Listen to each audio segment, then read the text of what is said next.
Welcome to our session today in GrowthLoop Live. We'll be discussing Priceline's journey to unified customer data. And I'm Anthony Rotio. I'm the Chief Data Strategy Officer here at GrowthLoop. I'm really excited today to be joined by Mahesh and Yasmeen. Mahesh, could you go ahead and introduce yourself, please? Sure. Hello, everybody.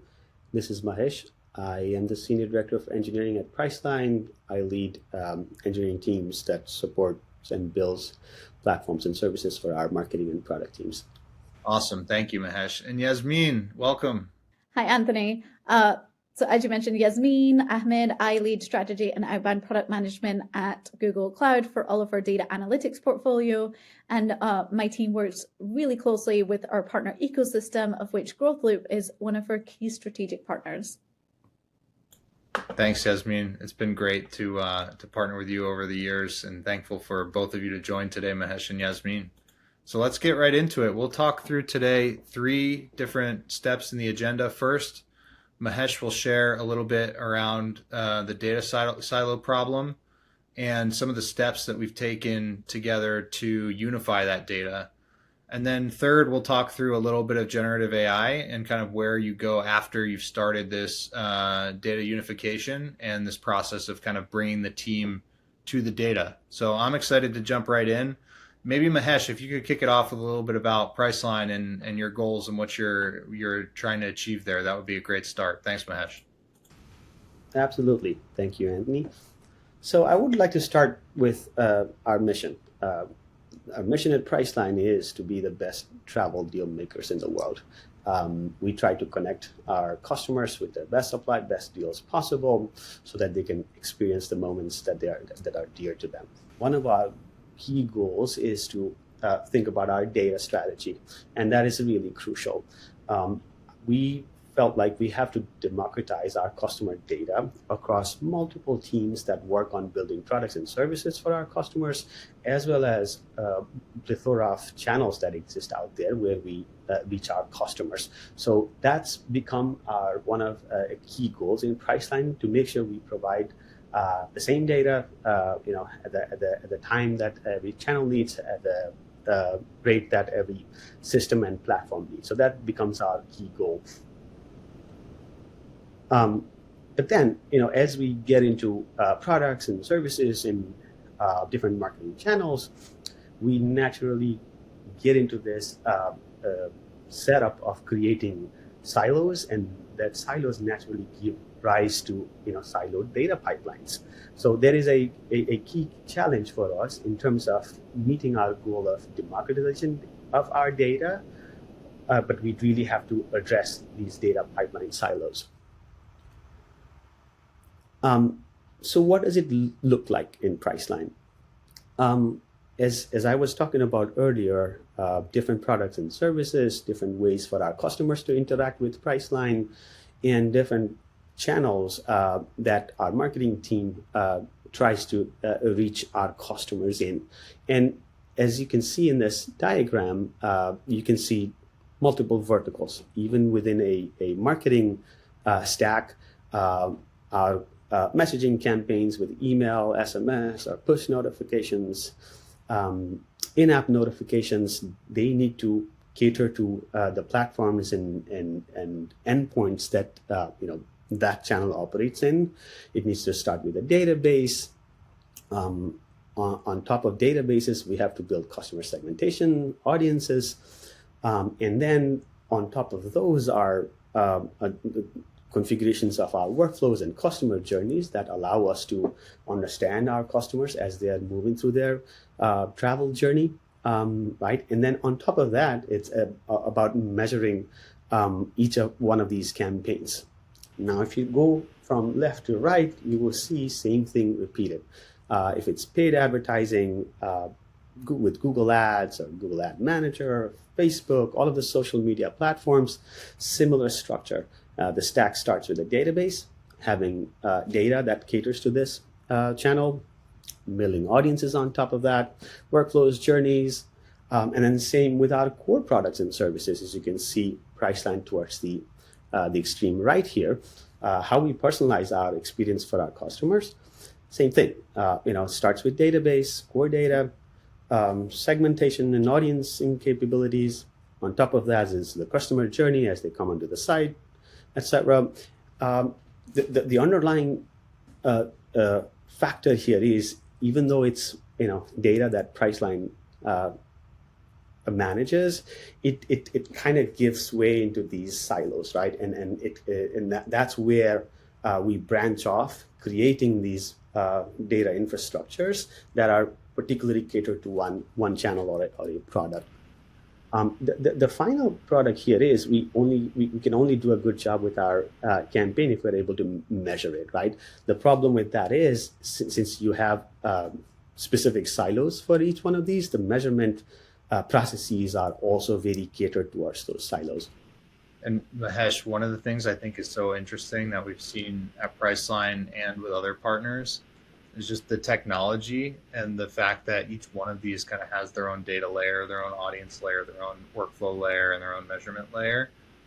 These silos in technology and pipelines lead to silos in teams. And this was the case when I was a marketing director at AB InBev as well. Is like, you have the paid media team, you have the email team, you have the personalization and web team, right? And you lack kind of this holistic view of thinking about the customer lifecycle and journey across all channels because of this technological boundary that's been existing for so long. Thankfully, Priceline is a partner who thinks a lot about that journey and cross-channel and being able to do things in a way that creates an ongoing conversation with its customers. But that can be really challenging even from a team structure perspective when the actual technology is siloed in this way. Absolutely. So talking a little bit about customer data in Priceline, as you saw those silos, the marketing team has to work with latency, index limits, cross-channel issues, and then the reason for this is, each one of those silos end up creating their own data pipelines. So we end up with multiple data pipelines. Each one of them have batch processing, and those batch processing within themselves are multi-stepped. So they get dozens of steps before you end up with a segmentation or customer data that's relevant for that channel. Any particular customer, we create hundreds of attributes. Some are raw, some are aggregated. So a lot of processing involved in there as well. And most importantly, we do that all over again, right? There is, when you have those silos, you have to pretty much duplicate the processes across all of these silos, and it ends up being a wasteful resource utilization. So how do we think about this, right? So the goal of democratizing data across our marketing channels and products, we really think about it from like 3 different steps. Number one is centralizing all of our customer data, and we've adopted the Google Cloud BigQuery primarily for this particular solution. Number two, then we can really think about democratization, because without having a central view of the data doesn't allow us to move into that second step. So that's where we'll talk about how GrowthLoop fits in with our step with democratization here. And number 3 is really the final outcome here, right? The final outcome here is we want to empower our marketers to be able to look into the data, slice and dice them, and really configure the right channel, cadence, etc., of wherever those marketing destinations are. So double clicking on this a little bit, how do we break down those silos? So if you look at this, the first step of the process from the earlier slide, the first challenge was to really think about a central data layer, right? And as I highlighted earlier, we really counted on Google BigQuery to help us achieve that. Mahesh, you spoke about bringing together customer 360 data to represent that what is now often a multi-channel journey, different touch points happening across the email, web, mobile devices, and so on. Really, as we at Google think about the data landscape and enabling Priceline and others to build that data foundation, we're focused on how do we provide the best space to bring together multimodal data sets. So today, data is being collected across lots of different channels, often in different formats. So some of it is that traditional structured data, transactional data about transactions that have happened. But actually, in this space, when we think about customer journeys, it's not all about transactions. It might be signals that you've received from customers who are browsing on your website. It might be actually voice calls in a call center. It might be other forms of data that is being generated and collected. And I would say in the era of GenAI, actually being able to capture that 90% of enterprise data that is actually not structured is more possible today than ever before. And we historically spoke about the big data era and bringing all company data together. But actually, for data analytics teams and marketing teams, we still largely just relied on the structured data. And it was that 10% of data in a business that is structured. So really today, what we're doing with BigQuery and our technologies around the data foundation is enabling the ability to connect lots of different types of data, structured, unstructured, images, PDFs, documents, voice, and bring it and connect it all together so that actually you can truly run analytics over structured and unstructured data all together. And just from what we're seeing in customer journey space, you can see improvements in customer targeting, customer personalization, by having a richer set of signals about your customers that are captured through this multimodal data. In fact, a recent study showed a 30% improvement in customer experience from being able to see a true customer 360 through multimodal data. So very excited about breaking down those silos and also silos between structured and unstructured data and bringing those together regardless of the file format, if it's Iceberg, Hoodie, Delta, or it's a managed format. We're all about connecting that single data foundation. That's awesome, Yasmeen, and I think that's a great point to bring up when you think about when the data lives within each of these channels, right? And one of the key differentiators that you can have by centralizing it in BigQuery is future-proofing your stack so that you can have access to a place where you can analyze all the data together, whether it is structured or unstructured, whether it's images that have been embedded with a multimodal model so they're easily retrievable and matched to different campaigns and users and things. Is choosing BigQuery as the foundational layer for that unlocks so much, not only in terms of scalability, but the multimodal nature of being able to leverage all of your enterprise data, not just 10% that might be structured or 1% that might be in this silo in the CRM or in this marketing cloud or here or there. You can actually have access to all of it. And that's why we built GrowthLoop to plug directly into BigQuery, right? It's like there's no step to load your data out into BigQuery. So that all of the investment that Mahesh and his team have been doing around aggregating their enterprise data in BigQuery is just ready to go, right, in GrowthLoop. And as the team adds more data, it's just available to the marketers and at their fingertips so that they can use it to combine it with paid media data, their internal transactional data, unstructured data, any types of data that they want to immediately within the platform, and factor out kind of those common assets, those common primitives and attributes across each of the platforms like audiences, journeys, measurement back into their own BigQuery environment and own them there. So we've tried to take more of this like open approach of like, hey, you own this, Priceline as yourselves rather than rely on these different silos to go ahead and build those things in. Mahesh, let's talk real use cases, right? It's great to talk about architecture diagrams and the art of the possible. Let's talk about how Priceline is using this stack today.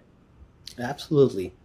And this is a great example of how BigQ, the underlying data, is helping us chart courses that probably we weren't able to do before we had everything on BigQ, right? So this is a fantastic example, which is customer retention, understanding how we retain our customers, turn bookers into repeat bookers, turn new customers into, convert them, right? That's really key. And using this setup, number one, with unifying data in BigQuery and having all access to all of the customer event data, being able to analyze them with the power that BQ brings to us, and being able to connect it on GrowthLoop seamlessly, right? There's absolutely no effort on making this data available here. Really allowed our marketers to see these things,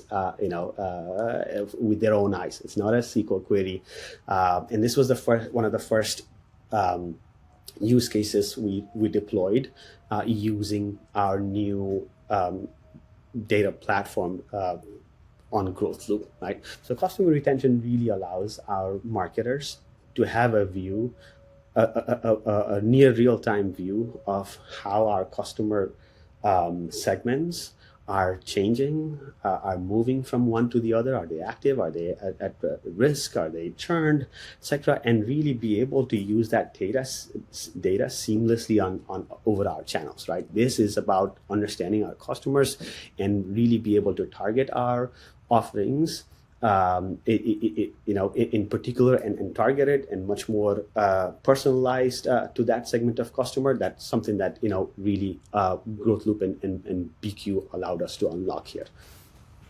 Awesome, Mahesh. Yeah, the power of being able to, one is have the signals available in BigQuery to be able to recognize when a customer may be at risk of churn, but then to be able to activate against that, right, and intervene in a way that could retain that business, increase lifetime value, and most importantly for the customer, maybe remind them of why they came back in the first place, right? And give them value as well in the conversation.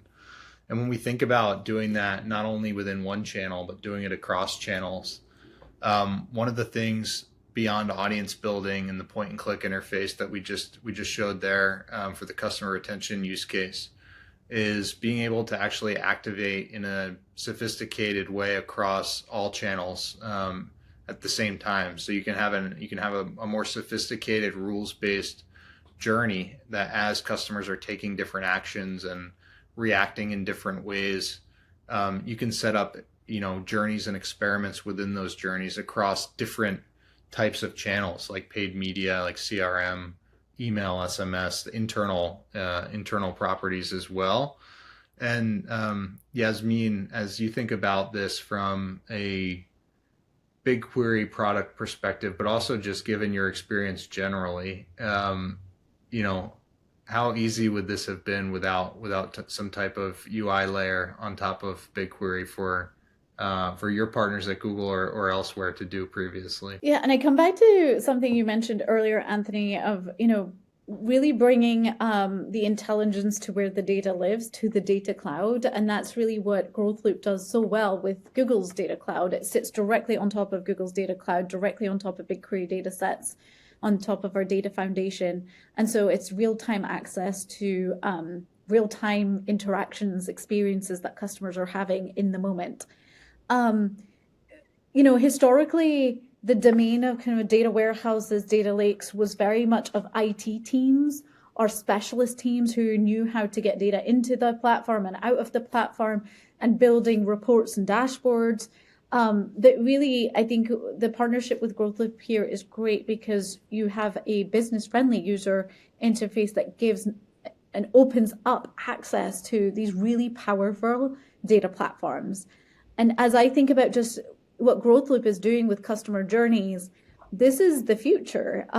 Historically, marketeers have set up customer journeys and flows, but it's been a small number of customer journeys, prescribed set of flows with some optionality.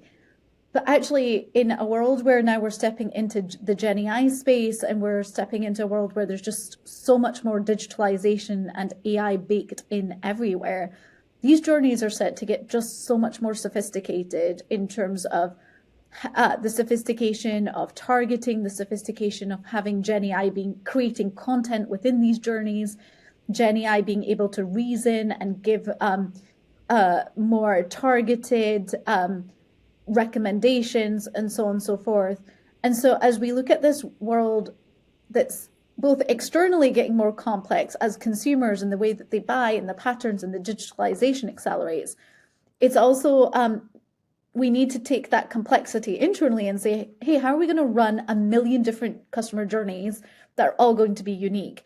And that's only possible if you can really bring together the world of the marketeer and this business user-friendly interface directly with the data within the data cloud, combined with Gemini and GenAI and all of the intelligence that that can provide. Awesome, Yasmeen. I think that's spot on, and it's a great segue to what we want to talk about next, which is kind of what happens at this nexus of the business users and the business use cases, those surfaces where you're connecting with your customers, the enterprise data that's available in BigQuery, and of course the advancements that we've seen in generative AI, powered by Gemini and available through Vertex AI on Google Cloud. Is when you can combine those things, the value that it can drive for an organization is really extraordinary. When you have the AI that can have access to all of the data that's available in BigQuery that you want to give it access to, and then it can actually activate the outcomes and the insights and the segments and the journeys that it decided to create with your team across all of the surfaces where you're communicating with your customers. Now all of a sudden we have a plausible answer to your question of how are we going to do this with 1,000 experiments at one time, right? And how do we actually manage these things in a way that's governed and keeps a human in the loop, but always drives better outcomes for our team? And that's why we think that this space connected directly into BigQuery upstream of all the marketing surfaces is the highest leverage point to apply generative AI. It's something where you can get suggestions for an audience once and activate them everywhere, right? You can have a journey that's informed by all of your structured and unstructured data and get that live across all of your channels quickly. You can measure and put holdout groups and suppressions in place centrally, right? So that you can actually measure what's happening in a way that's going to drive better optimization over time. And the interesting part where we are now, and something that we launched just last week, is what we call the loop, where you take the outcomes from the measurement and you feed them back into the prompts and allow the agents to access those things as they're building more of these primitives and assets. And all of a sudden you have optimization by default in the loop. And that's a pretty interesting breakthrough that we've been able to see. So what does this actually look like in practice? You have offline agents just working for you within the platform, right? And they can actually deliver suggestions to your team. I like to take the paradigm of users prompting AI and think about flipping that on its head, where now we have the agents that are prompting the users of, hey, these could be good ideas. Have you taken a look at these? And they're all grounded in your own data and grounded in the decisions that your team has made before, right? These are all suggestions based on audiences that your team has built and activated previously. So I think it's unique in that we're trying to empower the teams and go from AI as a tool to AI as a teammate, to kind of teams of AIs working with your team. And of course, yes, the decision-making black box will be there one day, and we'll all need to find new ways to add value for our teams. We're key believers that, especially within the enterprise, that this stepped and phased approach makes a lot more sense. And that's why we're very excited to have partners like Priceline who are thinking about this already and pushing us to innovate here, and partners like Google Cloud who provide all of the amazing tools across both the BigQuery side and the Vertex and Gemini side to make this possible. It's a unique time in history that these things can be connected in this way, and I think it's really interesting when you look at the from of the past to kind of where we are today, Yasmeen. So I'll kick it back over to you to discuss this area here. Yeah, and I have to completely agree with you, Anthony, in that agent thinking of really flipping the paradigm between the old world where it was SQL coders doing any kind of analytics or getting insight from data required coding skills. And so it required somebody sitting in front of a SQL or Python interface to munch through data, to pull out insights, to put them on a dashboard and communicate them. We're very much accelerating out of that world to where now you've got UI experiences like with GrowthLoop, where users can get point and click. But really what GenAI is doing is it's accelerating those UI experiences, like what GrowthLoop is doing. By infusing GenAI into those experiences, you can start to get beyond just a easy clickable user interface to now a GenAI assisted user interface that is assisting teams to get to the insights. And actually, the next step forward that we see at Google is that agent experience where truly, today it's humans having to craft perfect prompts to get GenAI to create the best marketing content or image. Well, in the future, we see the world it's not GenAI assisting humans, but it's humans assisting the GenAI agents that are off running many workflows, creating hundreds or thousands of variants of images, testing them on the fly, and really creating an experimentation loop. And so as we enable and lean into this world, I think the large language models have a huge role to play. So today's large language models are rapidly evolving to enable those agents of the future, to enable the reasoning and the comprehension that is needed to support this agent future. But also, working with partners like GrowthLoop is great because we don't believe the future is where you will go to a separate chat interface to chat with a GenAI agent. Actually, these agents are going to be infused in marketeer tools and be surfacing insights, surfacing alerts of interesting insights that might be happening with the customer base where the marketer works. So in the marketer's surface, in their tools. So very excited to see where this space is going, and also very excited to be working with Mahesh and team as they adopt and try some of these new GenAI experiences in GrowthLoop and see the power of kind of Gemini and GenAI on top of their enterprise data. I don't know if there's any other thoughts you had, Mahesh, on where the space is headed. No, I think I completely agree with you. At Priceline, we're starting to scratch the surface here a little bit. As you can see, we're probably somewhere in the middle there. But really excited with all the possibilities you just mentioned. Certainly, the things are going to be much more proactive moving forward. It should allow our marketers, to basically have some of these things at their fingertips before they even, go ask a chatbot or something. So really, really excited for this moving forward. Awesome, Mahesh. And I think it's a key proof point. I hear a lot like, why should we invest in Customer 360? Why should we put all of our data into BigQuery, right? And it's to go back to where you started and the investment that you made to do this Customer 360 in BigQuery. Only if you have a data strategy do all of these fun bells and whistles become unlocked, right? And that's when I think the key value comes out. You don't need to have it all solved today. You don't need Customer 360. Our partner at the Royals, Brian Himstead, likes to say, I don't need Customer 360. I need Customer 72. Just start with the end in mind with my use cases and make sure I have the data there to get those live, and then we'll continue to build, right? So I think the fact that Priceline went all in, built their Customer 360 on BigQuery is the only way that this starts to unlock some of this amazing capability set that we've been talking about today. The interesting thing too is that by taking that step, you build trust between your teams where there were silos before. Is now you have the marketers and the data teams working much more in unison, where they're starting to instead say, can you build this audience for me, throwing tickets over the fence to have someone write SQL and iterate back and forth. It's, hey, I don't see the data from my CRM here available in GrowthLoop. Can you please add it to BigQuery for me, right? And in the future steps, right, where you have users just putting in natural language from their audience briefs and things, you can start to actually infer, hey, what data didn't we have to serve this user? They didn't click on any of the audiences. What are we missing? That trust building is a key piece of the organizational change that happens when you start to invest in your data strategy.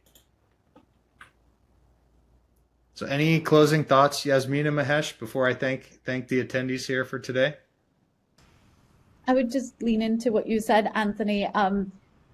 Really being able to access and unlock some of the amazing things that GenAI, AI, and agents of the future will allow us to do starts with that data strategy. Having a strategy around how to bring together all of that multimodal data to be the foundation to drive the insights, to drive the intelligence, to drive the data agents. And I really like that. Start with not necessarily the 360, but the 72, the 80 degree view. it's an evolving journey, and as we work with Priceline and other partners in the space, it has to start somewhere. So start with the data sets that you have, and over time augment those with additional signals that you collect.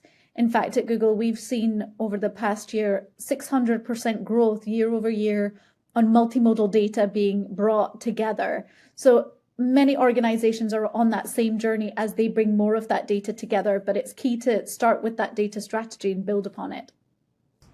Very well said. I love that. Right, you need a data strategy, and I think at Priceline, having that solid foundation of a centralized data on BigQuery and having GrowthLoop really providing access to this data, bringing the marketer where the data is.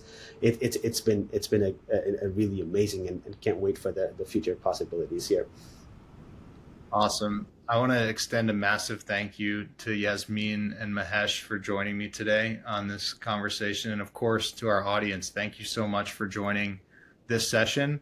If you liked the nugget that you heard about Customer 72 and want to hear more, this is the Brian Himstead I was referring to. If you return back to the lobby now, you'll hear a little bit more from him and our senior solutions architect, Nolan Cruz, about how Brian Himstead and the Royals built their customer data centrally on BigQuery and are activating it with GrowthLoop in an entirely different industry, in the sports industry. So thanks again, everyone. I hope you stick around for this next session, and appreciate your time today and joining us on this conversation.